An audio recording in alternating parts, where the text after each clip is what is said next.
ঘাটকুল কখনো খেয়েছেন? ঘাটকুলের নাম শুনেছেন? আজকে আপনাদের জন্য নিয়ে এসেছি ঘাটকুল আর ডিম দিয়ে খুবই মজার একটি রেসিপি। আসসালামু আলাইকুম everyone, welcome back to my channel রায়ানের রান্নাঘরে। আজকে আমি আপনাদেরকে করে দেখাবো ঘাটকুল আর ডিম দিয়ে খুবই মজার একটি রেসিপি। আর এগুলো হচ্ছে ঘাটকুল, এগুলো কিন্তু একদম তাজা আর একদম ফ্রেশ। আমি একদম ভুঁই থেকে তুলে এনেছি, দেখেন কতটা তাজা আর কতটা ফ্রেশ। এবার এগুলোকে আমি সুন্দর করে বেছে পরিষ্কার করে নিয়েছি, দেখেন এভাবে সুন্দর করে বেছে নিয়েছি। এবার আমি এগুলোকে পাটায় বেটে নিব। আপনার চাইলে ব্লেন্ডার করতে পারেন, তো আপনাদের সুবিধার জন্য আমি ব্লেন্ডার করেই দেখাচ্ছি। এখানে আমি কাঁচা পেঁয়াজ, রসুন, কাঁচামরিচ, পাকামরিচ আর এক টুকরো আদা নিয়ে নিয়েছি, সেগুলো ব্লেন্ডারে দিয়ে দিলাম। এবার আমি ঘাটকুলগুলোকেও ব্লেন্ডারের ভিতরে দিয়ে দিচ্ছি। এবার এই সবগুলো একসাথে আমি ভালো করে ব্লেন্ডারে ব্লেন্ড করে নিব, একদম মিহি করে ব্লেন্ড করে নিতে হবে। এই ডাটাগুলো যদি আস্ত থেকে যায় তাহলে কিন্তু আপনার এই মশলাটা খেতে ভালো লাগবে না। এই মশলাটা দিয়ে ভাত মাখিয়ে খেতে যে কি যে মজা, আপনাদেরকে কি বলবো। তো দেখেন আমি কিন্তু সুন্দরভাবে ব্লেন্ড করে নিয়েছি,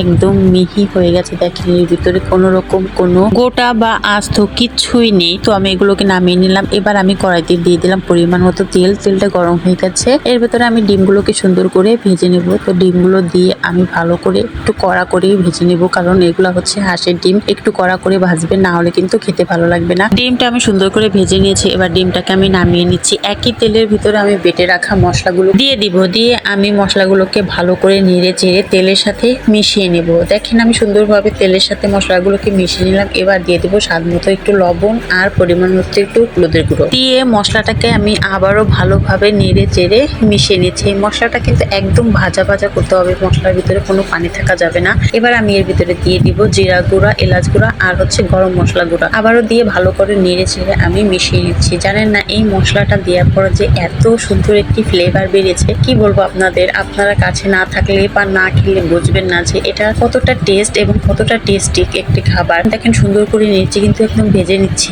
এবার আমি এর ভিতরে কিন্তু দিয়ে দেবো ভেজে রাখা ডিমগুলো, কারণ এই মশলাটার ভিতরে ডিমটা দিলে ডিমের ভিতরে মশলাটা একদম মাখো মাখো হয়ে যায়, খেতে কিন্তু খুবই মজার একটি রেসিপি। আপনারা কিন্তু এই মশলাটার ভিতরে ডিম না দিয়েও মশলাটা শুধু এমনিও বানিয়ে খেতে পারবেন। এই মশলাটার ভিতরে কিন্তু আপনার অনেক উপকারিতা আছে, আপনার শরীরের জন্য অনেক উপকার। তো দেখেন আমি কিন্তু এটাকে একদম ভাজা ভাজা করে নিয়েছি। দেখেন তল থেকে পানিটা শুকিয়ে কিন্তু এটা লেগে লেগে আসছে, তখন আপনাকে বুঝতে হবে যেহেতু এটা লেগে গেছে তখন আপনার পানিটা শুকিয়ে গেছে আর আপনার মশলাটাও কিন্তু ভাজা হয়ে গেছে। আর এই মশলাটা কিন্তু ভাজা ভাজাই করতে হবে। যদি আপনার মশলাটায় রস থাকে তাহলে কিন্তু আপনার মুখ চুলকানোর একটু সম্ভাবনা থাকে, যেহেতু এটা কচু। এটা কিন্তু এক ধরনের কচু, এটা কি কচু বলে এটা আমি নাম জানি না, তো এক ধরনের কিন্তু কচু। তো এই তোমার তৈরি হয়ে গেছে গরম গরম খুবই মজাদার একটি রেসিপি, ঘাটকুল দিয়ে ডিম ভুনা। অবশ্যই আপনার বাসায় ট্রাই করবেন আর আমাকে কমেন্টে জানাবেন। আজকের মতো বিদায় নিচ্ছি, আল্লাহ হাফেজ।